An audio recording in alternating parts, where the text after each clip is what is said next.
Cold room. A sad song reaching its final chorus. A jump scare in a movie. Same exact reaction every single time, tiny bumps rising up across your skin for what feels like no useful reason at all. Except it wasn't always useless.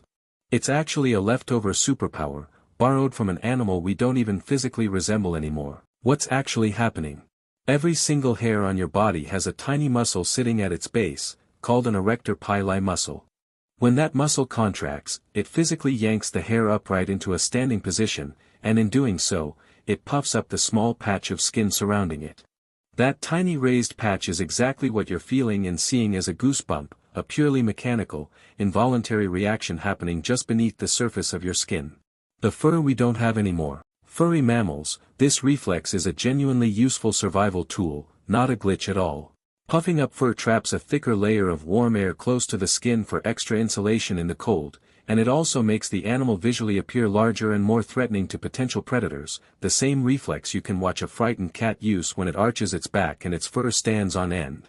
Humans lost the vast majority of our thick body hair somewhere along our evolutionary path, but the underlying muscle command controlling this reflex never actually got deleted from our biology, it just lost most of its original purpose. Why music and fear trigger it too? This is the genuinely strange part. Goosebumps aren't only triggered by cold temperatures.